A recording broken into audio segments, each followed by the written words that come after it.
Resident Evil. Hello family, my name is Chris, I am your home gamer dad, and welcome back to Resident Evil, the board game. Last time we were on the west side of the mansion, second floor west to be exact, with Barry and Joseph. They explored the balconies, they fought some dogs, they used the dog whistle, which they should have used it as an action, but they didn't. But, you know, all that was kind of explained, and there's some weird things that happened, but overall I think it worked out very well. And during that scenario, we had a narrative card come out that talked about finding a serum. And we had Rebecca run around trying to find that. And along that way, she found Kenneth after she finished the serum. So that is actually where we are going to be right here. We are on the first floor east side, the B scenario for that.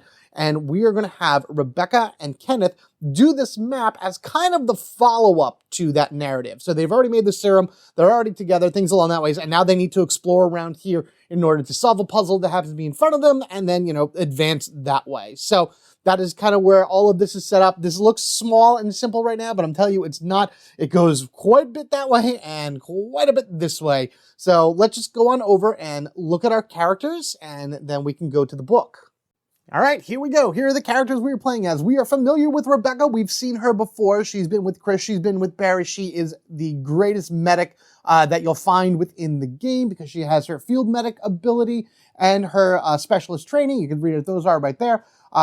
2 evasion dice, only 6 inventory spaces, so these 2 are blocking off the last spots, and she can hold up to 4, which is the maximum amount of kerosene. She did not have any kerosene at the end of her journey with Barry, so that's why there's nothing there. I'm keeping track of all this, everyone. I'm really trying to make this as legit as possible. In addition to that, she took damage from trying to help Kenneth with finding the serum or whatever it is. So that's why she's starting here on caution at the beginning of the game, or this particular scenario. But don't you worry, we're going to be able to help her. Because Kenneth over here, he is the oldest members of STARS at 45 apparently. He is the chemist and the field scout for the Bravo team, and you can tell that just based off of his card. He has, of course, chemist. When Kenneth uses multiple herb items in a single action, return one of those herb items to his inventory instead of discarding it. This is why I gave him the green herb, red herb mix and a green herb mix. He's just as good as healing as Rebecca. He may not get the extra boost that she does, but he can keep various ones of these. So if he uses both of these, he can keep 1 green and 1 red, recombine them back together to make another green-red combination. And then he also has Master of Knifing. When Kenneth makes an attack using the knife, use the Master of Knifing attack profile. And that's actually what I have right here. So instead of a standard knife, he has the Master of Knifing. And I love that his figure actually has the knife, you know, out and ready to attack and whatnot. He uses a red dice, which I think is the first time we're seeing that in the game. Red dice have 1 blank side, a hit, bullet hit, a push hit, and then a new symbol, the critical sign right here. So if you're rolling a red dice, the critical will actually do something, and that would be, in this case, 2 damage. Normal push, 1 damage, 2 damage, and his knife has a range of 1. Normally you have to be in the same spot as another character to use the red dice, and I rolled it into it and got a critical. Fantastic. I'm also going to give him the flamethrower. He found a flamethrower somehow. I don't know why, but I'm only giving it to him because I want him to use it for a little bit, use up a little bit of his kerosene since Rebecca can find some and power hers up as well. I also gave Rebecca all 3 keys. I know all 3 of them are used in this scenario. I forget exactly where. The shield key, if I'm not mistaken, was used to unlock the armor key was used. So this is the default one. You may or may not need all 3. I'm having her carrying around them anyway, just to see if, if I can unlock all the doors and go from there. But she has her handgun at full. The shotgun is at full as well from the last encounter with Barry. So Rebecca magically got it. Gave her a first aid spray. Don't know if she'll need it, but she'll have it anyway. And Kenneth has 8 spaces, by the way, available. So he has plenty of inventory space for more things. No B items I would search for, obviously. There are a few A's to look for in here. And of course, the C item is our goal. Speaking of which, let's head on over to the book, read about the scenario, and then afterwards I'll explain the puzzle a little bit more. First floor, East B. You find yourself in a small gallery. Stained glass panels surround you, each depicting a proud medieval figure, and painted a primary color by a bright spotlight above. Staring at the rigging, you see several filters that look like they will change the color of the lights, although there's no controls here to do so. A large painting of a maiden dominates the room. Examining it more closely, you're surprised to see the maiden's necklace, crown, and bracelet are all in fact glass, each reflecting the same light as one of the panels. It must be another of the mansion's strange puzzles waiting for you to solve.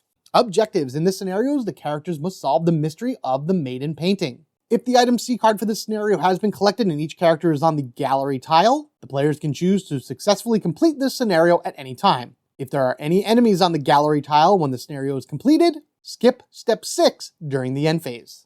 Special rules, gallery puzzle.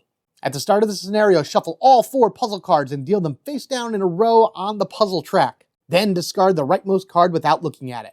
A character in the same square as a crest token can spend an action to look at the face-down puzzle card one by one from left to right. If they find a card that matches their crest token in their square, the card is flipped face up and the character doesn't look at the remaining cards. If none of the cards match the crest token in their square, the puzzle is reset. Shuffle all 4 puzzle cards and deal them face down in a row on the puzzle track. Then discard the rightmost card without looking at it. If all 3 cards on the puzzle track are face up, discard the puzzle locked door card. The solution: a character in the same square as the objective token can spend an action to look at each of the face down puzzle cards on the track. Card decks. Tension deck. Shuffle the number 7 tension card into the tension deck at the start of this scenario. Encounter deck. Shuffle 1 number 2 encounter card into the encounter deck at the start of this scenario. And if you're using the director's cut, you will also be shuffling 2 number 16 encounter cards into the encounter deck as well. There are 7 exploration cards to this scenario, and after completing the scenario, add the first floor EC scenario card to the map. Okay, we're going to do some quick explanation right now about how this puzzle works because it's really weirdly written within the book and I've seen people have some confusion about it. But first, I'm just going to kind of start our characters in their starting spots. They actually start on the same square, so it works well for the narrative that we're creating for this campaign because they've already met up with each other, did the serum thing and whatever, and they're just kind of talking to each other about how to get into this room. So this puzzle locked door right here is where we need to get to. This is the gallery room right here. Nothing else connects to it. We need to get in here, collect the C item, and if both characters are in here, we can end the scenario, complete it. Awesome along that ways.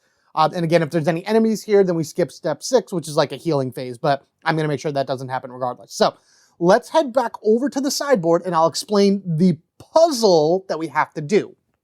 Okay, so you're going to be getting these cards right here. These are your crest cards that have the star, sun, wind, and moon crest tokens to them as well. As you unlock portions of the map, you're going to find the crest tokens throughout, all the other tiles that you find. What the book wants you to do is it wants you to use this, good, okay, I don't have any glare, perfect. So you take all 4 and you shuffle them and you place them face down right here, and then whatever's your farthest right one, you remove it. So you only need 3 crests in order to solve this puzzle. Now, say you find the wind crest on your map. A character standing on that uses an action, and then they start looking at each one of these. The thing that it doesn't tell you is that if you're playing this multiplayer, which is kind of like the default way to play it, then you do not show the other players what it is that you have found. What you're supposed to do is privately pick this up and look at it. Is it your crest? No, you put it down. You pick it up and look at it. Ah, it is your crest. So then this stays face up. I would personally flip that face down because you don't have to worry about it. And then that is it. Now, if you go ahead and you find a crest, let's say, let me look at this one. Okay. Say you found the sun crest and you activate that. And now you start looking through all of these. Oh no, the sun crest is not part of this lineup here. You then need to reset the puzzle. The puzzle has failed. So then you get it, you shuffle it together and everything like that, and you do the same thing again. 1, 2, 3, discarding the furthest right. But again, the idea behind the puzzle is that each of the characters are looking at these individually, so whoever activates a symbol looks at the cards from left to right to see if it is one of them, but doesn't tell anybody. The only way you would know if it was right is if the card stayed face up, or if it wasn't there at all, then the puzzle would reset and it wouldn't really matter at that point. Playing solo mode is a little different because you know what they are then, but I guess you're supposed to flip it over. Oh, that's not, put it face down, and then try to remember what's there. I'm not using this board. This board is great and all for that for normal games, but because of the way I have things set up here, let me move this stuff, hold on. Sorry, there we go. Okay, just want to clean this up a little bit. I am just going to take the cards and I'm just going to shuffle them up like so, bloop, bloop, bloop. And the idea is then, here we are, 1, 2, 3, and I'm going to take the bottom one and remove that from the game, and we're just going to put that right here. So if I happen to find this crest, for example, I'm going to flip this face up and see if it's the right crest. If it's not, I'll flip the next one. And if I find the right crest, then that will stay face up. I'll actually remove it, and then I'll reset on top here. Once I find all 3, the door unlocks, and then I can get into it and finish the scenario. So whatever 3 of these are here, I have no idea what they are. It's going to be an adventure to try to figure out what they are, and I hope it works out for this video. That'll open up the door, and then once we get in there, we can grab ourselves a C item. It'll make more sense as I go through it, so why don't we just go ahead and start off right now. Kenneth is going to go first, and the first thing he's actually going to do on his first action is use this green herb on Rebecca. They are next to each other, so you can do it in an adjacent spot. So action number 1 is to heal Rebecca for 2, and because he has his chemist ability, he gets to keep one of these green herbs in his inventory. This will get shuffled back into the A deck afterwards, so that's kind of gone for right now. So that is his first action. His second action is going to be moving here, and he's going to open up this door. So we're going to pop this open this way. Both of these are number 1 cards, so whoever goes through first is going to trigger the expansion of the map down over here, which might as well just move this up right now to prep for that expansion, because he finishes his turn right here. He's not going to go through yet. Rebecca will actually probably go through first. But of course, as always, we're going to be drawing from the tension card, and for right now, it is all clear. So this is going to be my discard pile. The discard pile for the enemy deck is just going to be off camera. This is going to be the spot that I have for any of those cards that need the tokens on them to count down as I do things.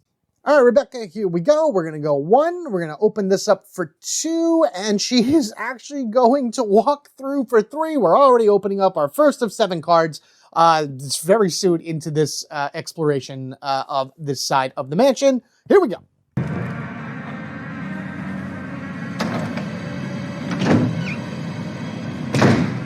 All right, first exploration card for first floor, East B, opens up an area that has lots of other cards attached to it. As you can see on the left and the right, there's actually 2 different tiles here. So they are going to be exploring 2 different sections. Kenneth's going to worry about doors 2 and 3.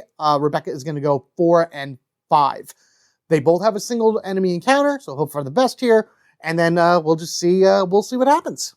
She did move through the door for 3. She does have 1 action left, but she also will trigger an enemy encounter. We have the, spawn point here, and then here we have the shield key. So this is the first one of the 2 keys she used, not the armor key. The armor key is what unlocked this scenario, but the shield key will open this door as well. I kind of don't remember what's behind any of these, and I'd like to keep it that way, at least for a little bit. There's another encounter area. So speaking of encounters, what do we draw?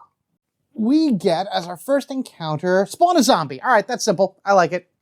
All right, zombie's going to go right here in front of her, kind of like catch her off guard of sorts, popping in from wherever he was. And Rebecca's going to take 2 shots at him to maybe put him down as a corpse, or at least move him further down this way, because she may go into this spot at the end. Keep in mind, however, now, these are all linked. I could shut this in order to block Rebecca off, so this way this zombie doesn't do anything, but I think that might be one of Kenneth's moves. He'll walk in here and shut this door, so this way Rebecca is no longer linked. All right, 2 shots from Rebecca. Oh, nice. Too bad she can't decapitate him, but at least that's a corpse there. I actually don't like that because that is right on the door spot. So this zombie takes 2 hits and falls. A corpse goes here, which again stinks because I would love to be able to get into this room right there and not have to worry about it. But now I don't have to worry about the door being shut because this guy will not activate. Drawing from the tension deck for Rebecca. Oh, here we go. This was the one that was just put in. Now, we are still in the green, so we don't have to worry about the teeth, but the active character must pass a easy evasion roll. If they fail, they lose 1 health. So I just have to make an evasion roll of 2 with her, And if I pass it with a minimal one, then at least she doesn't take any damage. If she fails, she takes damage. Keep in mind, once we get into the teeth, which will be at the end of this scenario, then all characters have to do it. Yeah, that's just on the tile. Okay, so she would still be the only one, but that could affect other people on the tile with her. I'm just going to use this spot over here to make that roll. And there you go. We got a double easy evasion. She is done. That is the end of Rebecca's turn. Kenneth will then move one space in, and we will activate this and see what enemy spawns on his spot. He's on a spawn tile, so they would actually spawn here first. And Kenneth finds... locate the closest tile to the active character that contains one or more enemies and at least one non-locked door. Open every... Okay, so we're actually pretty good. There's nothing that's happening there. The only active character is a corpse, and I believe they count as a terrain piece instead of an enemy. So, fantastic. So that means with Kenneth being here, he's going to go 2, 3, 4. He's going to end his turn right here in between the two doors. And then on his next turn, he'll open this up and then go into there. Yes, he's leaving this linked, but I think we'll be okay. Famous last words, right? All clear. Kenneth gets the all clears. Fun. What I hate is that for Rebecca, it's her turn now. She would have to move on to this square. So we're going to do that first. She has to at least take one movement on that square. So the zombie does not get up. Fantastic. If I need to open this door, that's another action ending on a square with a corpse, so I'll have to roll again. Do I want to do that now? I do not, actually. So that was 1, 2, 3. We're right down here by the shield key, so it's the shield key door, and she's going to use her shield key to unlock this. So now this is done. This is going to pop open, and that is 4. That is going to be the end of her turn down here. She has used the shield key, and then on her next turn, she's going to populate the area below this, which is the number 5 exploration card. The idea right now is just kind of open up doors and see what's around. Tragic Echoes. Locate the closest zombie to the active character and place an item A token. Oh man, characters can't make a search action to remove. So I don't actually have any zombies right now, so that's just kind of done. So I don't get a free A item from a zombie because I don't have any zombies on the field. And no, I'm not drawing any extra to replace that because I work my due diligence in order to remove all the active enemies from the board at any one time to make it safe for my characters. I do not let this deck ruin that unless it specifically says so. I mean, that's also the point of the encounter deck, to just kind of mess with my day. That's how I play it here. You know, the STARS members are very careful and very cautious about enemies, so taking them out where they can and hoping for the best. Now then, here we go. Action number 1, we're going to open up this door right here, and Kenneth is going to move through and check out exploration card number 2.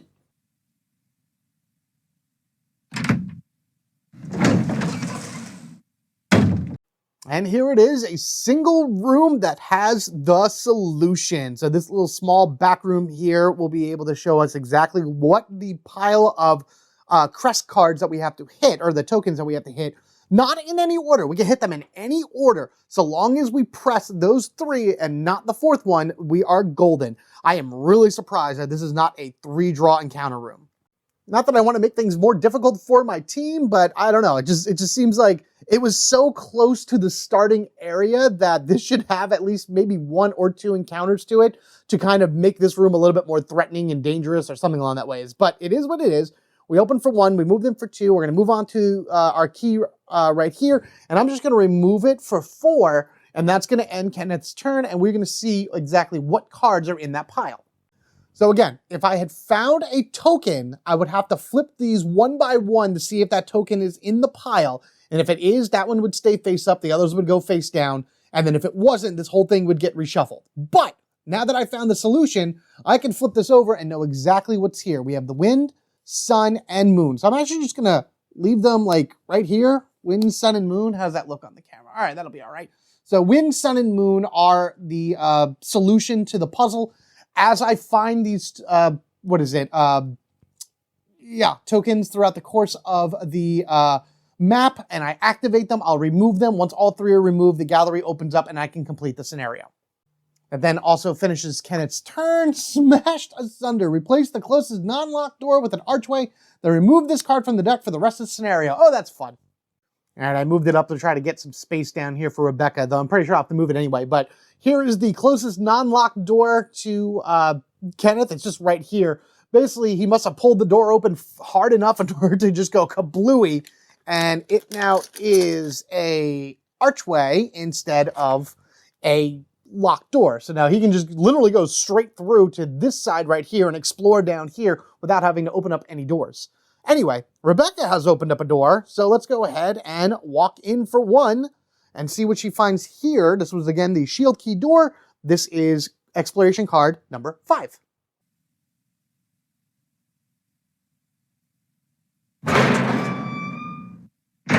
All right, exploration card number 5. You'll have to kind of picture it flipped upside down here because we're coming in from the shield key door, but there's actually 2 different rooms here. The one we're in, we have to draw a single encounter from, and the one right next to it is another typewriter. I will probably, almost guarantee, never go into that room for the remainder of this scenario, but I see the sword key door up there, so I'll be able to use my shield key and my sword key, which I think are the only 2 times that those are used within this scenario. So before we head to the north side of the map, I'll be able to deposit those. Unfortunately, there isn't an item here that, unless it's a kerosene container, Rebecca cannot pick up because she has no space. Now, the chances of that happening are kind of slim, so I'm going to most likely ignore it, but we need to see what's there. And what's there, I mean by what's in this room. So yes, here we go. So both of these doors go to 2 different rooms. The second room over here has another typewriter. There's only usually 2 per scenario, so the other typewriter that's up here past the gallery is going to kind of be the one we focus on should we take too many turns and need to reset the deck.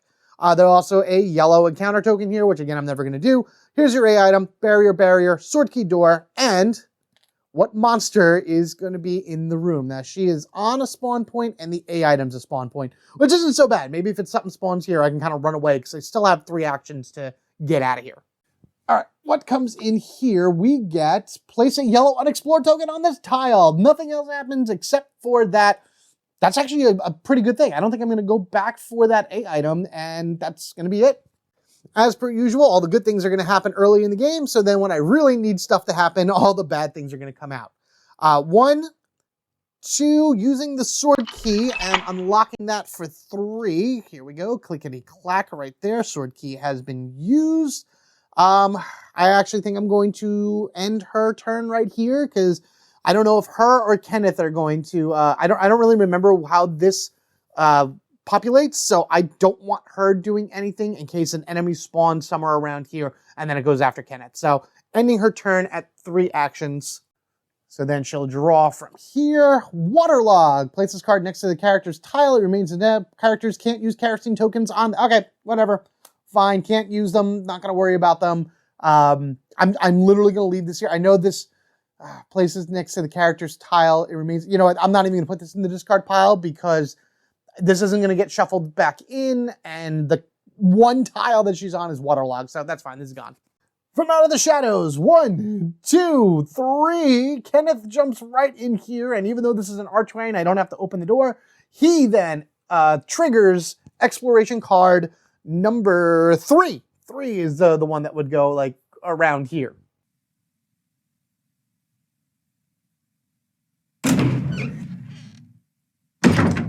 Awesome, we have found our first crest, the moon crest. That is one of 3 that we need. We do have to go into that room for a triple encounter, which is awful, but at least there's an A item there. I would rather Kenneth try to pick that up in order to hopefully see it's a kerosene container for Rebecca to get some kerosene back in her character. But Kenneth first needs to draw 2 cards. Now, Kenneth is coming in from the 1, and Rebecca is at the 5. So yes, Rebecca is right down here. Kenneth is up here. We have 2 spawn points for when we draw our 2 encounter cards. Somebody needs to go into this room, trigger this, and then get up here and push the button in order to trigger it. I would like Kenneth to do that. He did 1, 2, 3. He has 1 more action, but let's see what spawns in the area, and we'll go from there. Oh man, multiple draws are always the worst. First, after resolving all spawn entries on this card, draw, blah, blah, blah, blah. Place the closest corpse with the zombie. All right, so that one gets up. That was, that Rebecca put down. And then number 2 is spawn a zombie. Search the encounter discard pile for any spawn entries that have a Cerberus. Nobody has a Cerberus. That's right. So a zombie spawns and the other one gets up. All right, so this works out pretty well. So a zombie is going to spawn right here at the closest spot to Kenneth, which is fantastic with his flamethrower. And then this guy gets on up, and there he is, which is fine because now he smells Rebecca, who's down over this way, and she's the closest one to him. So once the enemies get their activation, he's going to go down. But Kenneth does get one more turn, and he's going to use his flamethrower to try to put this zombie down for good. Remember, the flamethrower profile card means that any of the bullets or the pushes does at least 1 damage to something that is within range 1. Both dice would do 1 damage, and it burns the zombie to a crisp, so it will not leave a corpse. Beautiful, fantastic, flame-broiled zombie. Burn, burn, burn, burn, burn, and she is gone. But that does trigger a reaction from this zombie. And now that we have finished off his turn, reaction phase, another motion from this zombie. I think Rebecca should be able to outmaneuver him anyway. I don't want to shut this door because I want him to keep coming down this way, because then maybe Kenneth can take him out. Otherwise, if I shut this door, then the zombie will actually move up and around here, because all of this is linked technically. All right, so this is Kenneth's end of turn, Vigor Mortis. Enemies on the same tile as the active characters immediately perform a reaction. All right, no one's there. Draw 2 tension cards instead. Great, see, so I got it. That tells me I need to draw it. So first one I draw, reanimate, locate the closest combat, act as remove the corpse and spawn a zombie. Already did that, so that's done. So that's 1. Draw a narrative card. Cool, all right, let's see what we got. All right, here we go, narrative card. Let's see what we got. I love reading these. Isolated area, an eerie calm pervades the remote place. It's a strange realism, but it seems you can pass through this area with little consequence. For the rest of the scenario and during the next end phase, ignore any instructions to increase or decrease the mansion level. Are you kidding? So we get to stay. This says it during the end phase, ignore any instructions. We are in the green currently, so this prevents it from going into the yellow. We can't decrease it at all for this, but at the very least, it will not go into the yellow. Oh, that is a fantastic one. Love it. Now, this is removed from the narrative deck, but that's great. Oh, that's amazing. All right, so with that said and done, it is now Rebecca's turn. She's just going to go 1, 2. She's going to open this for 3, but not go into it. So by not going into it, she's not going to trigger that thing. And then she's going to move here for 4. Kenneth's going to go 1, 2, 3, and then 4. He'll be on the same space as her on the next turn. I'm going to have Rebecca move up back this way to kind of cover the flank. And then, is that what I want to do? I don't know. I got to think about it a little bit. You guys let me know what your strategy would be. Hey, a mission card. Okay, cool. We got the narrative and we get a mission card. Wow, got 2 of those. Interesting. All right, we got supply run. Draw up to 5 cards. If this character survives, draw a number of cards from the A deck corresponding to the number of things revealed. Place any revealed healing and ammo tokens into the item box and shuffle the remaining cards back into the deck. Oh, do I want to? Because I could choose not to do this. We're going to use Brad. Let's use Brad to do this. This will be fun. Okay, we can do this. All right, so we have Brad right here. He's going to be the one doing a supply run for us. Remember, Brad has a reserve-only ability. He does have an actual character, but I believe that this is way better to have him as someone that can do these missions. He can never die. If he does die in this mission, he's at full health, which is great. He goes to danger and becomes exhausted. He can't be used on another mission for the remainder of this scenario. And at the end phase of the scenario, he does not heal. He just becomes unexhausted. So I have to wait a few scenarios for him to heal up. I'm going to be using these to kind of represent damage that he takes, but he is at full health right now. Supply run. We need to draw 5 cards. It says up to 5 cards, so maybe I can stop at any point. As long as I draw 1, then it means that he has done a portion of the mission. So the first one is 1 damage. So we're going to put this card on Brad right here, representing 1 damage. These flip over to show other damage as well. So we're going to draw another card. Just another damage for Brad. That's great. So now he has 2 damage on him. We'll go 3. That's another damage for Brad. That's great. He's just taking them all. Number 4, there we are. That's a double find right there. It's up to 5. Do I want to leave him here? He can take 1 more damage. He can take 1 more damage. He'll heal 2, and he'll be at 1 damage for the end of this. Do I want to try to go for another one here to try to sift through that A pile a little bit better? Let's do it. Let's do it. 1, 2, 3, flip. Okay, we got a little bit of both. So he does take 4 damage, so he is in danger already, but he is not exhausted. So he can heal at the end of the round. This will get shuffled back into the narrative deck, and I'll draw 1, 2, 3 cards from the A deck.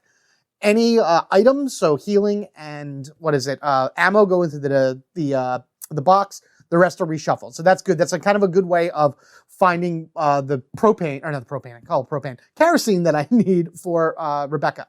These are discarded, and let's go back to the main, we'll go through the sideboard. All right, this can go back, and we're gonna draw 3 from here. So we have kerosene container, that gets reshuffled back in. Handgun bullets, that goes to the box, and kerosene container, that gets shuffled back in. I could have grabbed the A item with Rebecca. Oh man, that stinks. But all right, so these get shuffled back in. All right, and then that is the end of Rebecca's turn. She did the mission update, so it's Kenneth's turn. All right, well, we're just gonna go 1, 2, 3, 4, and that is going to be the end of Kenneth's turn right here. I do need to get in here regardless. So maybe I'll just take Rebecca in and use the shotgun to see whatever comes up there, and then Kenneth can come in to back her up. Either way, we need to get here in order to do something. So regardless, zombie moves forward, which is fine. Zombie actually should have moved forward twice because it was at the end of Rebecca's turn. Did I move it all already? Oh man, I don't remember.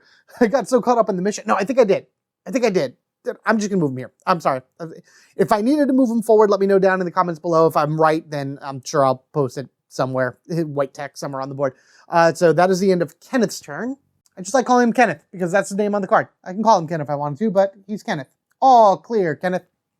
There was also a lot of really bad cards that Rebecca drew, or that Brad drew. So I feel a little bit more confident about this. So we'll go 1, 2. She's in the room. Where am I spawn? Spawn point there. Spawn point there. All right.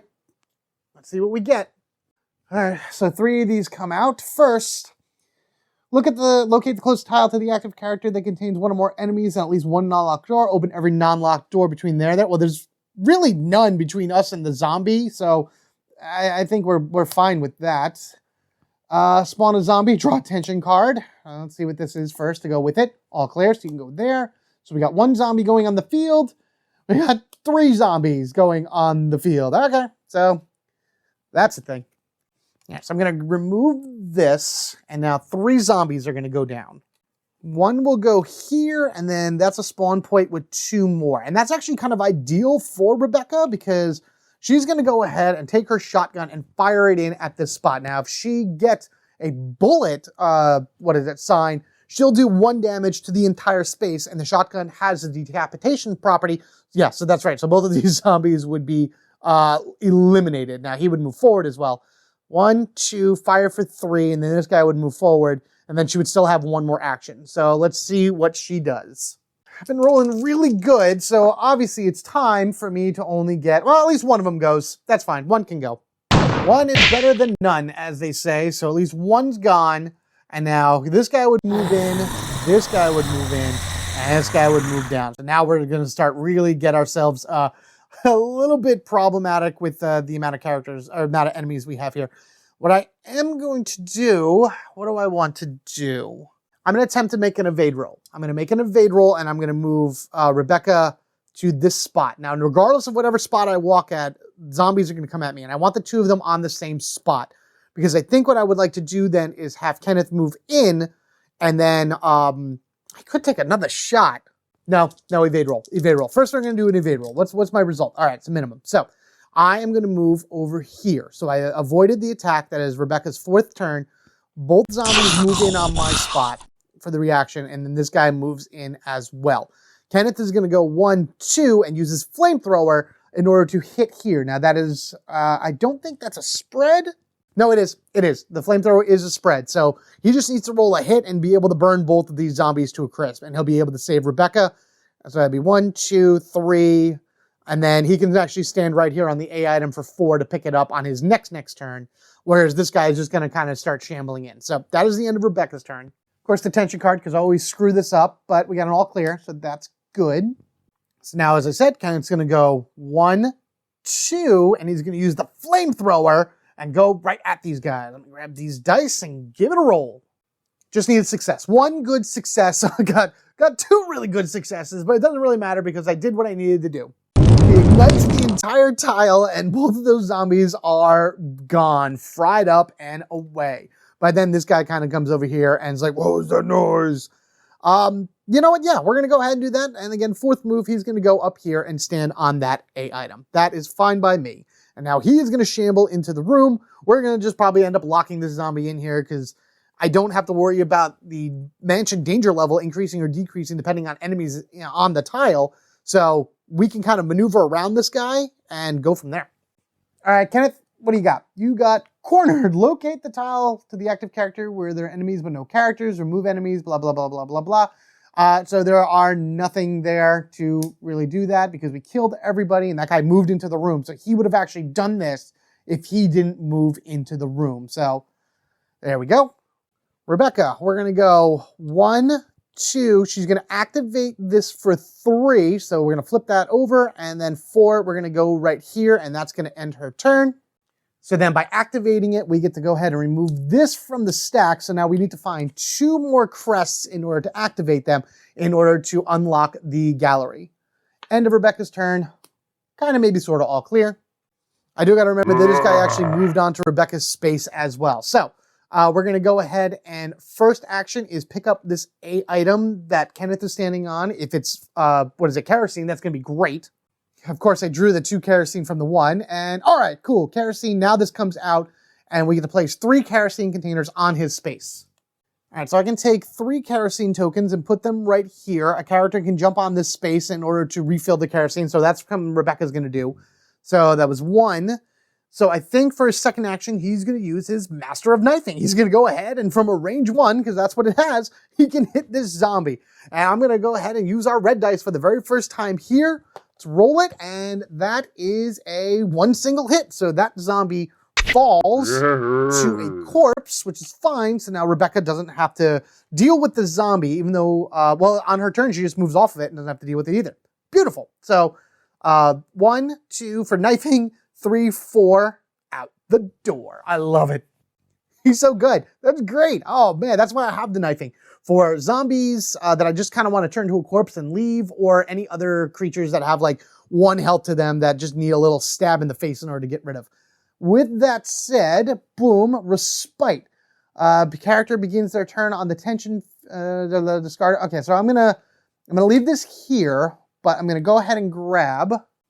I'm just gonna put them right here. So it's 6 tokens right here. If anybody ends their turn on this tile and this tile only, then you don't have to draw a tension phase, so a tension card. So if that's the case, then Rebecca's turn will go 1. She's going to pick up all of these for 2. Then 3, 4 out the door as well. Let's remove 1 of these so she doesn't have to draw attention. 1, 2, 3, 4 up here for Kenneth. Remove 1 to not draw attention. 1, 2, 3, 4 for Rebecca so she doesn't have to draw attention. 1, 2... and 1, 2 more tensions are gone, and now we can begin a little bit more up here in order to get up to the northern side, because we are done with this. You know, I really need to go over to that door too and actually see what's behind here, because I feel like there's another, thingy right here, and if my guys go up and around, it'll just be a little bit easier. This is right here. Okay, let me reset the camera and we'll go from there. All right, it's Kenneth's turn, and on his first action, he's going to use the Flamethrower's reload ability, which is right here. You can spend a kerosene in order to refill this by 3. So it's going to go from 7 back up to 10. So now the Flamethrower is full at the cost of a kerosene. And I gave the 3 to Rebecca, so that's fine. She may get the Flamethrower at some point, but Kenneth is going to go ahead and start making his way to that one room in order to explore it, while Rebecca is going to head up to the item box and then kind of deposit some keys and whatnot. So yeah, so Kenneth's going to go 2, 3, 4. That is the remainder of his turn, because remember, he used 1 action in order to refill the Flamethrower. So now we're back to drawing from here. We got an all clear. Rebecca goes 1, 2, 3, 4, because she's going to make her way up this way, opening up this door to get to the item box right there. This is her turn, all clear. Kenneth, 1, 2, 3, 4. It's a lot of movement here, and hoping to see what happens from the tension deck. Okay, what's next? Violent Blood. Place this card next to the tension deck. While in play, always use symbol printed for each time an enemy is killed, discard one of these tokens. 1, 2, 3, 4, 5, 6. There we go. So from now on, enemies use this symbol, regardless of anything, in order to do their attack while this is on the field. Every time I kill something, then I get rid of a token. Once the last one is gone, then this is gone. So that's good. All right, Rebecca. 1, 2, 3, and open for 4. And actually, she'll have just enough to get to the item box next turn. Sounds good. All right, what does she get? She gets no escape. Open the closest non-lock closed door to the character. Fun.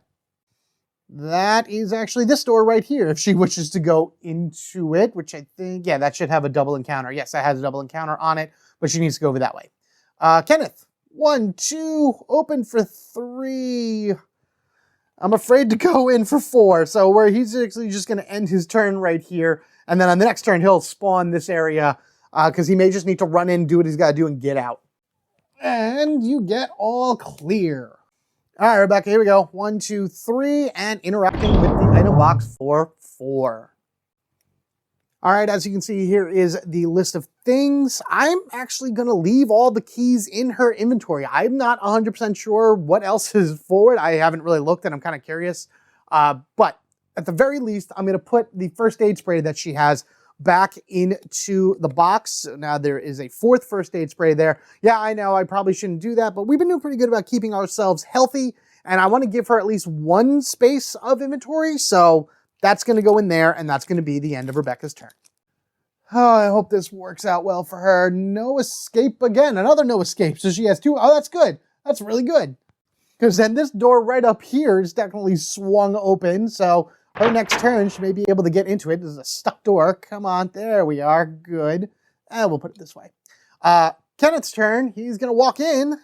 And this is exploration card number 4.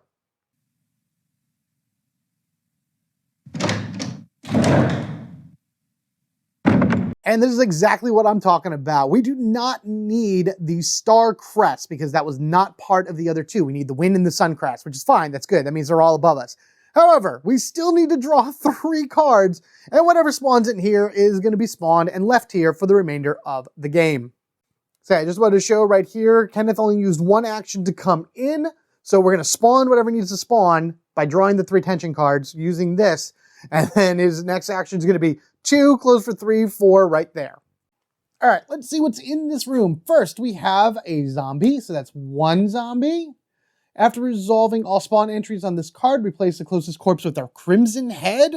Oh no, oh, that's very, very bad. Oh no, I'm linked. After resolving all spawn points, replace the closest corpse with a zombie. Oh no, oh, that's bad, that's very bad. So zombie spawns in here, but then this corpse is the closest corpse, spawns a crimson head. He gets up and he is mad. Oh no. And the reason that's bad is because he is in the room right here, and that is linked to there's all these open doors down here. Kenneth needs to, you gotta do your due diligence to shut doors. I got a little bit too cocky with it. So what's gonna happen? And remember, every time a character in a link tile moves, the crimson head moves, and he's gonna move to the closest character. And that's going to be Kenneth. So he's going to move out for action number 2. That's going to move him forward. Action number 3 is going to close this door. And now he's going to go, and he's going to go action number 4 right here, because he wants to close this door to block this crimson. Now, the crimson head is off map right now. You can't see him. He's like in the spot right here, but he moved because of Kenneth. So he moved 1 down, and he is moving 1 to the left. So he's 1 down here at the end of the round. That zombie doesn't move because now he's locked in here permanently. I've actually changed my mind. You're going to see Kenneth move 1 space up instead of down, because I realized if I close those 2 doors in the room above him, then that'll lock off that crimson head. And because now Rebecca's going to move, and she's going to trigger him as well. But this is the end of Kenneth's turn. Gunshots and distance. Draw a card. Draw from the encounter deck until a card with a spawn entry drawn. Place the card, blah, blah, in the discard pile. Okay, so next spawn 2 corpses. So this is in the discard pile, and this is gone from the deck because anything that I have from the director's cut gets a 1 draw from the pile and doesn't get reshuffled in. That's just kind of the way that I do things. I try to keep the balance of like the director cut cards and then the regular cut cards, because you're only supposed to put a few director cuts in, but I threw most of them in. I think I threw them all in actually. So then if they appear once, they come out, and then if I need to reset using the typewriter, they don't go back in. Rebecca's going to go 1, 2, 3, which actually does move the Crimson Head 3 spots. You don't see it, but he's 3 spots closer to Kenneth. Much better this way, so he's not going to be on him at the end of Rebecca's turn, which is going to happen right now. I would normally do a 4th move in order to open this, but I want her to have full actions going into whatever spawns here, just in case if any other bad stuff happens. And we know bad things are going to happen because that's just now where we are. Crimson Rage, remove the closest corp and replace it with the Crimson Head. We're already dealing with one, thank you very much. Kenneth's in a little bit of a predicament right here because he's really close to that Crimson Head. So what he's going to do is he's going to back out of this door for 1, which will trigger the Crimson Head to move forward. See how fast he moved up to this guy? He started like in this spot right below the token when he spawned, I believe, Kenneth's last turn, and now he is like right next to him. But with that said, action number 2, boom, does that. And then 3, 4, he's a move here. Everything is still linked, so Mr. Crimson Head's like, oh, I can go this way, 3, 4. But at the beginning of Kenneth's next turn, he's going to shut this door, locking off this entire bottom area where I'd never have to go back to it for the remainder of this scenario, and I'm fine with that. And he draws all clear. Oh, here we go. All right, Rebecca walks on through, and she draws exploration card number 7. Wow, okay, and we only have 1 more to draw after that.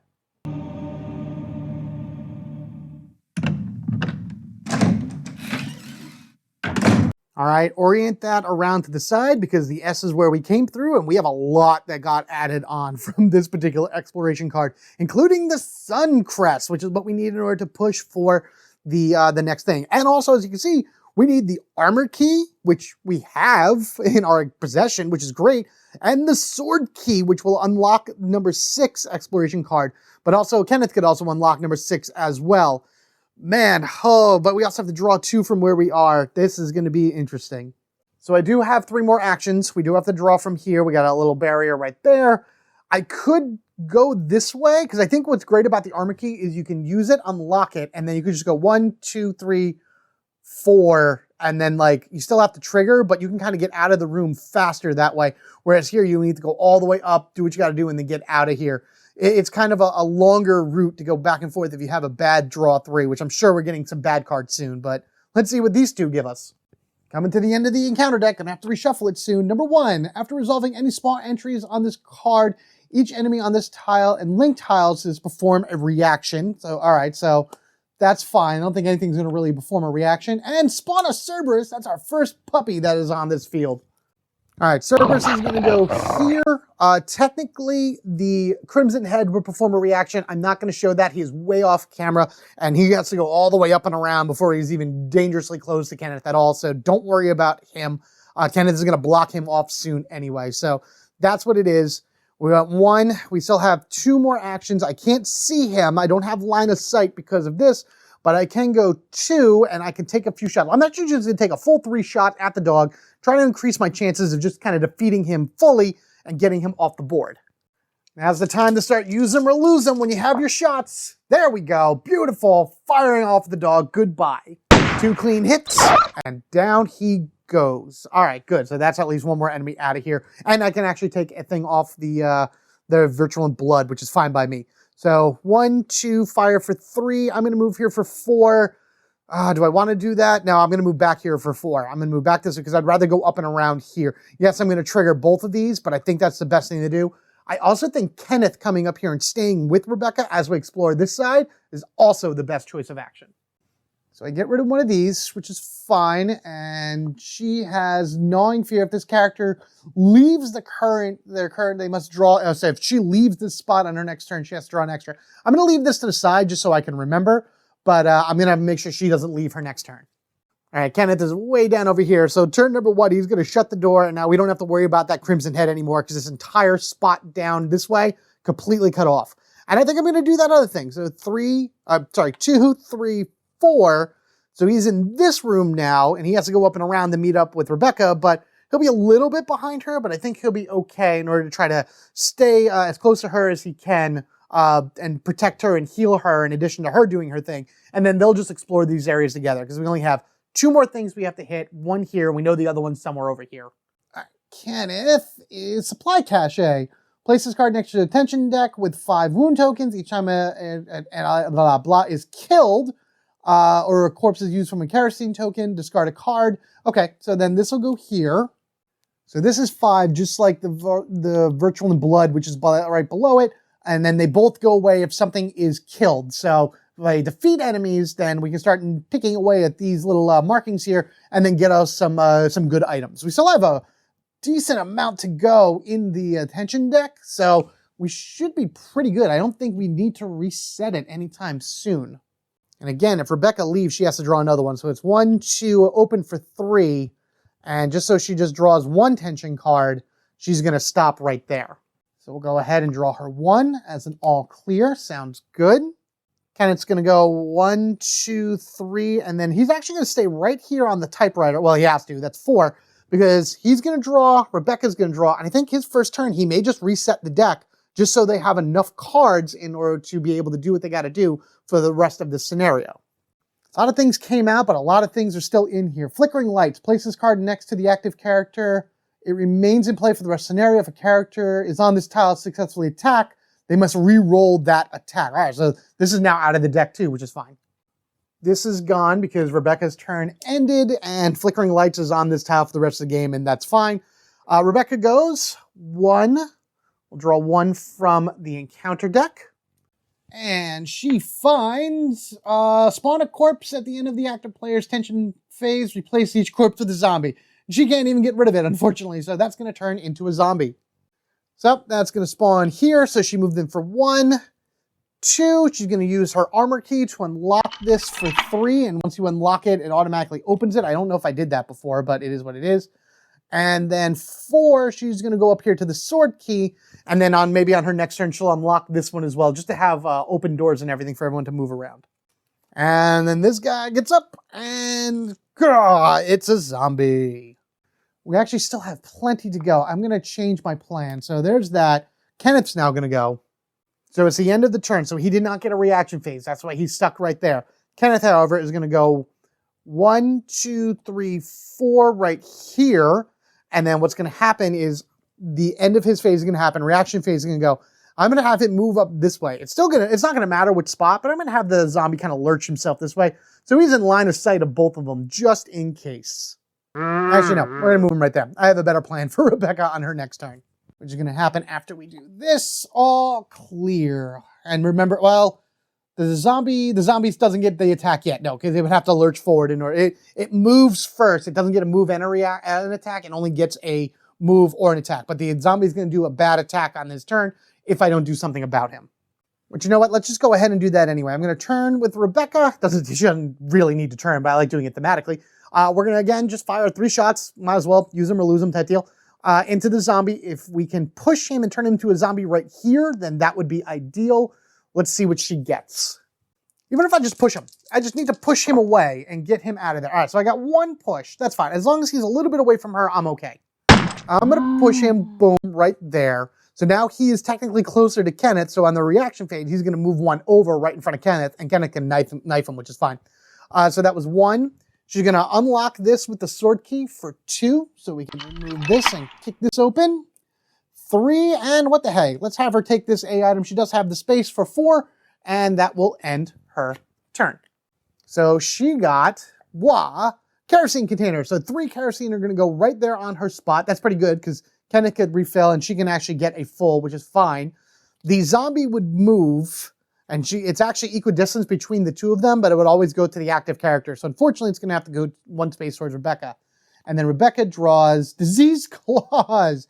Oh no! Place this card next to attention with 4 wound tokens on it. At the end of each character's turn, discard a turn. They do poison damage, basically. At the end of everybody's turn, they would do poison damage, which is terrible. So I'm just going to put 3 on this for right now because, each character is going to take 1 at the end of turn. And actually, we'll just take these 3 kerosene tokens. We'll put them right there. He already lurched forward. So now it is Kenneth's turn. Kenneth's going to go 1, And then he's going to use his master. Do I use the master of knife? Let's use the flamethrower. The master of knifing is great and all, especially, you know, if I have to deal with like a dog or the other new enemy that got added into the encounter deck, which we haven't drawn yet. But with a zombie, I'd rather use a flamethrower in order to get rid of him completely. Plus, it's easy to reload now that we have a bunch of kerosene. There we go. Very nice. So that's another one gone, and we can actually take off 2 tokens from those other cards that require enemies to be defeated.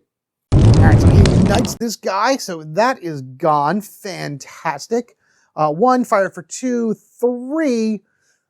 Does Kenneth want to move in? Kenneth may just want to, does he want to move? Because he can do 1, 2, 3, 4. Oh, what do we want to do? If he moves in, then it's 1, 2, 3, 4, but then the door's still open. Now he's going to wait right here. He's going to wait right here for his next turn, and then he'll figure out what he wants to do. Maybe I'll have Rebecca open up this side. That's just not a bad idea. Let's get rid of disease claws. Keep as few enemies as possible on the field for right now. And now it's Rebecca's turn. She's going to go ahead and open up that other area. So we'll go 1, 2, and final exploration card number 6 populates over here.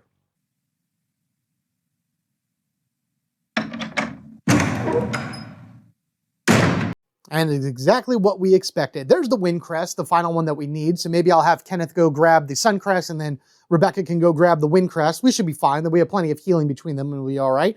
And then we have to draw 1 for the area that we're in, and that is it. We have explored the entire area of First Floor East B.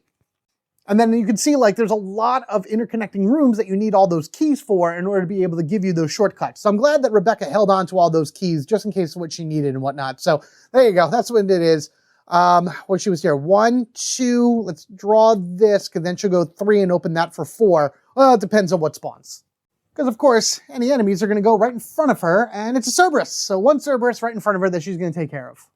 Revenge of the Dog! Ah, there he is, back on the field. And I guess we're just going to go ahead and fire off. Do I want to do shotgun? No, I don't want to do shotgun. We're going to do 3 shots on him. We'll save the shotgun bullets for in here for if anything, you know, for whatever happens to be in this area. Because we get 1 more for a free refill, and then, yeah, that's a good idea. Rebecca has 7 shots remaining, and she kills it. All right, beautiful. Goodbye, puppy. That's another one ticked off from the token cards as well, which is great. Well, boom, another one gone. Oh, man, this is crazy. And last action right there, and that's going to end Rebecca's turn. Drawing from the detection deck, Deadly Rasps. Draw an encounter card. Uh-oh, something else is here. Discard this card with that effect. Nope, it just moved the time along. That's about it. All right, Kenneth, here we go. We have a good flamethrower ready to go. Whatever happens to spawn here, we'll go here or on there, which is all 1 space away from him. So 1, draw 3. I think that's going to end it almost for this. Spawn a corpse, put a yellow unexplored token on there. That's fine. Here we are, spawn crows. This is the new enemy that is in the area. I'll talk about them once we get back to the big board. And this is just saying if you're in the caves or laboratory, you actually spawn them and then you get rid of this for the rest of the game. And we spawn more crows. So we got 2 things of crows that go on. Both of them were just added. And then a corpse. Okay, bird, body. I'm going to put the body over there because I want to. I don't think they would be by the crest token. It doesn't really matter. Crows have no movement, which is fine. Right now, they do have line of sight, so if they attack, well, no, they won't actually use that ability. That's the very, very rare symbol that pops up, so that's fine. They are drawn to noise, though. When a character on the same or link tile makes an attack, this enemy is placed 2 squares closer, so one of those crows will get into, Kenneth's spot, and then they do have a 0 attack, same thing as a zombie. Their line of sight ability is if they see you and that special symbol is on top of the discard pile, they will fly as fast as they can, no matter how many spaces it is, as long as they see you, into your spot and then do the attack. And then any other characters, if there's any other friendly characters in that spot, they will hit them as well. So now with Kenneth having to deal with 2 flocks of crows within his spot, he's going to be using his Master of Knifing ability in order to take them down. This is like perfect for him because they're all 1 space away from him in order to be able to take the shot. So first, we have a push. So he hits 1, but then another one is drawn to him, so it doesn't really matter. So I'll push these guys over here, but then these guys are drawn to noise, so they're going to immediately go to him. So then action number 2, come on, let's hit these things. Got another push, so I'm going to push it out the door for the heck of it. And then these guys fly on, and last action here doesn't do anything. Kenneth takes the damage, and these guys fly on his spot. And then he has to do an evade roll of medium, or else suffer another damage. And he does. The other dice is all the way over here. I figure I'd just do it off camera and make it easier. So he does take a damage, unfortunately, and then these 2 crows do hit him. I think maybe on the next turn of his, he's going to go ahead and just flamethrower them and call it a day. That definitely could have went a whole lot better, but at least we know where the crows are. And if I kill both of those crows, he can get in there and hit the Suncrest, no problem. I'd also like to get rid of these as well, because there's 3 left on both of those. All clear for now. And actually, we'll just make this quick. We're going to go Rebecca 1, close for 2, so this way she doesn't disturb the crows. 3, and open for 4. And then on her next turn, she'll walk in here and see what else it is that she has to deal with. Drawing from tension. All clear. And here we go. Kenneth versus the crows. 1 hit is all we need in order to get some fried raven up in this. Ready? Yeah! And there we go. That's all we needed. We just needed 1 shot right there, because that does 1 damage to the entire square. However, speaking of damage, before I do anything else, I forgot about this card up here. This is Diseased Claw, or Diseased Claws, which is if it's hit by an enemy while this card is in play, they would suffer poison damage. Now, I'm pretty sure this would have been like this for Kenneth's last turn. I think it's out of play right now, so I'm actually just going to take it out of play right now, but I'm pretty sure that this was in play when he was hit by the crows, so technically Kenneth is poisoned, which means that if we ever draw a card with like this pie-shaped thing that comes out from it, then Kenneth would take 1 damage from that. But that's a very rare card to have in the deck, even at this stage of the game, so I'm not going to really worry too much about it. Supply Cache and the other one, though, they both go ahead and take 1 or 2 away from each, because I just burned 2 crows, and so they each have 1 token left on them each. So that's pretty good. If I just kill 1 more enemy, both of these go, we'll get something, and then this is gone. Yeah, it's a different symbol than this like X one. It looks like a big pie shaped thing or whatever, or with a lot of little cuts. If I come across it, I'll show you. In any case, he burns these turkeys to the ground. Yes, they're ravens, whatever, it doesn't really matter, but goodbye, both of you. That's really what we needed. So that was 1. He's going to go up here for 2. He's going to push this for 3. Click, click. We'll remove that from our thingy, our lock for the puzzle lock. And he's actually going to move here for 4 onto the A item. He'll pick it up, and then he'll leave out of the door on his next turn. So we did that, and the only last one we need to do now is have Rebecca hit the wind crest. We'll unlock the door and be able to leave. So fantastic, all clear. Well, now it is. At least it is for right now. Rebecca, first turn, whoosh, into this giant room right here. We're going to go ahead and draw 3 encounter cards, see what spawns. We have a spawn right next to her, and then, of course, 1 right on the wind crest. Oh, this is going to be great. And now we are going to need to reshuffle. So our first one here is, are you kidding me? Wow, ignore the effects of any other encounter cards drawn with this card and shuffle them back into the encounter deck. Place this card next to the tile for the rest of the scenario. Are you kidding? She walked into a safe room. She walked into a safe room. I'm going to reshuffle, but it doesn't matter, because if I drew anything from here, it would be ignored and reshuffled back into this spot. And now anything on this square, if I have to draw encounter cards, I don't have to do it. That is, how does that is great. Oh, this doesn't always work this way. It definitely never, ever works this way. Usually you have the worst luck in the world. This is incredible. Yeah, so this entire spot right here is now considered a safe room because of this card. It's out of the encounter deck for the remainder of the scenario. Not that it really matters, because we are fine right now. 1, 2, 3, push the thing for 4, click, click. And with that said, We can go over here and remove this from play, and now we have officially unlocked the puzzle door. And now we have to get back down there, get into the gallery, grab our C item, and finish the scenario. What does she draw? All clear. Nope, that's not it. I thought it was the symbol. It is not. Kenneth is still okay for now.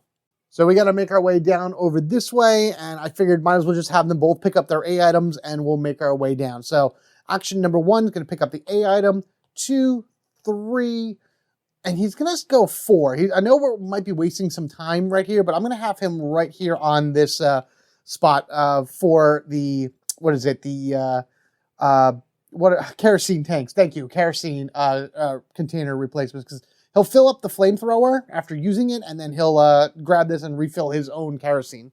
Because the flamethrower is at 8 from firing off at those crows. So we have handgun bullets, so he'll go ahead and put those in there. That's fine. There's an S item in this? How did that get in there? Get out of here, you. You don't belong in there.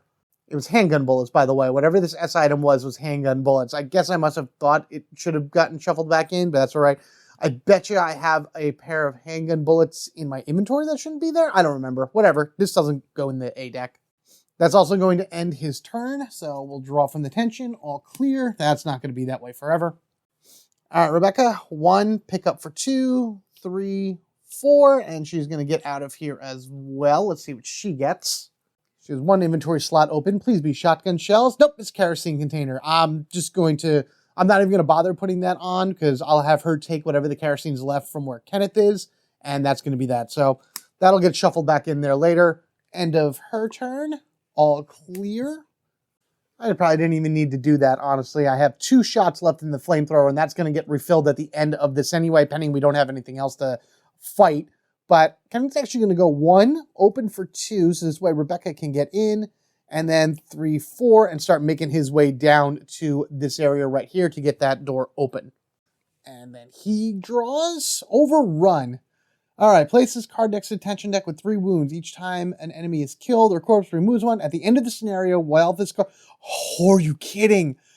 So remember, we pulled the narrative card, which I have here, the isolated area, meaning that for the remainder of this scenario, the danger level will not increase or decrease.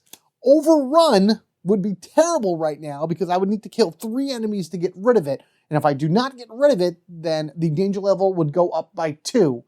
Because of isolated area, this means nothing. Oh, that's awesome.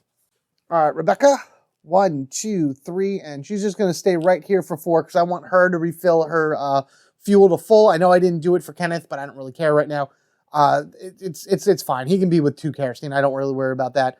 Actually, you know what? She can be with 3. I'm fine with her being 3. So she's just going to follow Kenneth. I think we're just going to make a beeline right down for the door now and call this scenario.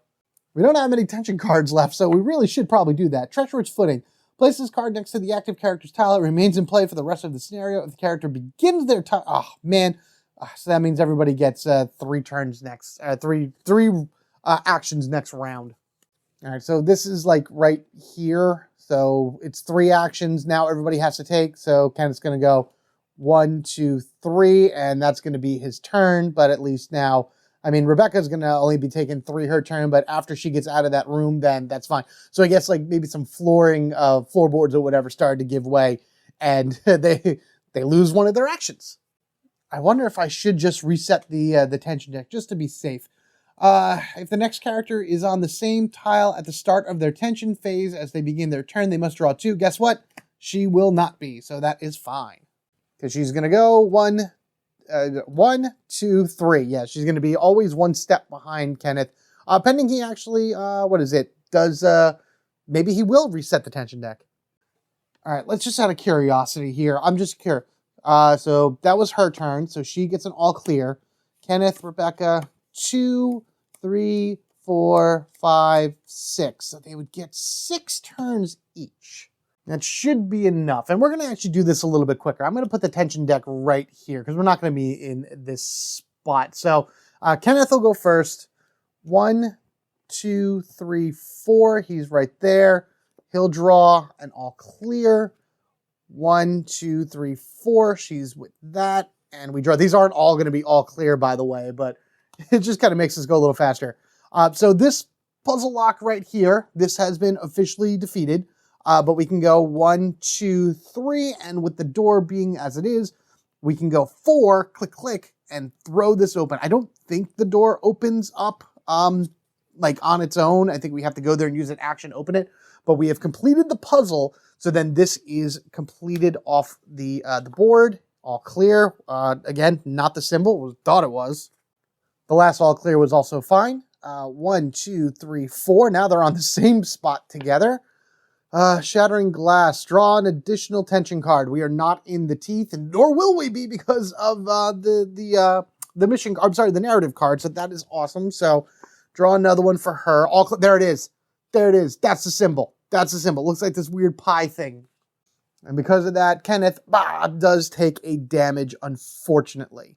It is Kenneth's turn, though, so he's going to use the red-green herb, and even though it heals him 3, it will just put him back to fine. And because of his chemist ability, he's going to keep the red herb, and then for a free action, because you can do this as a free action, you can combine herbs together. So he's going to do this, and he still has 3 actions, which is enough for him to go 1, 2, and pick up the C item. We have collected our C item for the scenario. Ooh, what do we get? What do we get? What do we get? What do we get? What do we get? We got the Death Mask. Use this with the other Death Masks to unlock Crypt A. Required to complete Crypt A, and we're actually on the 3 stars right now for this scenario. Has the star crest on it as well. This is very, very interesting. Is this... It still says the board game on it, so this isn't the 4th mask that comes with the collector's edition. I'm sure we'll find that a little bit later, but we need 2 more masks in order to get the Crypt A and do what we got to do there. All right, Kenneth draws for an all clear. He doesn't take any damage. That's great. So now Rebecca just has to go on, and we can say that we have successfully completed this mission. And our tension deck was way down to the end of almost being completely exhausted. We definitely would have had to use a typewriter if we didn't move around the way that we did. So, oh boy, we did it.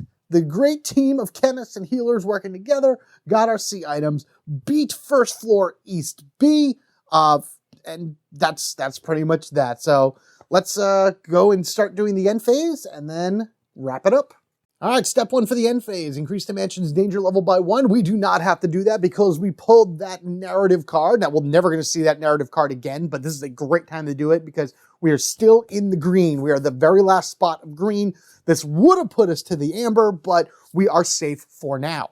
Part 2, if there are 5 or more corpses in the area, it doesn't matter. There's only 1, so that's fine. Part 3, if there are 5 or more zombies, there's actually 1 running around right now, plus a crimson head. So that is fine. So parts 2 and 3, we are good with. All right, back on over here to our team. We got all of our keys and everything. Anything with a key item in the upper left corner, we would have to discard. We don't have any of that. Everybody would then reset. So handgun, wow, you didn't shoot a single handgun at all, Kenneth. I probably shouldn't even have given you the handgun because you used your knife and the flamethrower and that's it. This handgun will go up to 15, so that is reset. All special weapons will gain 2 ammo. This goes back to 6 at full for the shotgun, and this will go 10 to full for the flamethrower. Each one of our characters would heal by 1 if we need to, and Kenneth is no longer poisoned as well. We will get blue herbs into the A deck at some point in order to cure poison, but that's also when we're going to be encountering enemies that do poison us, which is terrible. And in addition to that, we have Brad right here as we know that he's in danger. He actually heals 2 levels, so he is back at the caution line right in the middle there. So that's good. I probably won't use him if we come across a mission in the next run, just so he can get back up to full health. Got a bunch of A items that are just going to get shuffled back into here. All the tension cards that I removed from, this particular scenario, these will get shuffled back in, these will go shuffled back in. That'll get shuffled back in. Nothing comes out of the decks. And that, my friends, is the end of this scenario. Let's head on over to our mansion map, grow it, and see what we have unlocked, which actually I don't think is anything, but we at least can have a plan for the next episode. All right, here we go. We have completed first floor, East B. Finished that one off, so that's 1, 2, 3, 4, 5, 6, 7 finished, and first floor East C now goes here. Now, that is still locked. We don't have it yet. We're actually missing the helm key. And as soon as we get the helm key, which is in the C item, we get 1, 2, 3, 4 new areas that would unlock for us. And I feel like that's going to happen right here. It's like one of the last 2 cards. Maybe we'll get this as well. That'll also be unlocked for us. Maybe we'll have like 2 that we can possibly choose from, but we'll be definitely going to the second floor East B in the next episode, because that's really the only thing that's unlocked to us right now. And then whatever that unlocks, we'll go from there. And again, as soon as we find the helm key, which we do not have yet, it's still in the C deck, we'll get all of this stuff opening up for us. We're actually getting pretty close to the Bleak Outpost and the Into the Darkness expansions for this game, which give us the Garden House and the Aqua Ring, which is awesome for the Bleak Outpost, and then the caves and something else that I can't remember. I know it's, I believe, a yawn battle, the big snake, like a good yawn battle for Into the Darkness. Those also have their own boss fights to them, which is crazy. The boss fights actually are awesome because they lower the mansion's danger level. So getting the narrative card that we got in this particular mission saved us majorly. Like, out of all the things to draw, out of all the things to have, that was sheer luck. And I can't believe we got it. Anyway, in the next one, we're going to head upstairs to the second floor East B. I think I'm going to have Kenneth go up there and possibly meet Chris and see what he is doing. Rebecca might be searching around for more items, more survivors, things along that ways, trying to just keep a constant narrative going here and whatnot. So it's like, while Barry and Joseph are over here doing their thing, then now Kenneth and Rebecca are over here seeing who they can find, and we'll just kind of bounce back and forth. And the more people we find, the more that we can swap out and see what they do, and the more survivors we'll hopefully have by the end of this campaign, which is still a long ways to go. Thank you all once again for joining me on this latest scenario for Resident Evil, the board game. If you enjoyed what you saw, let me know down in the comment section below. Let me know how your game has gone. Have you made it this far? Have you done all this? What are some of the luckiest moments you've gotten while exploring the Spencer Mansion?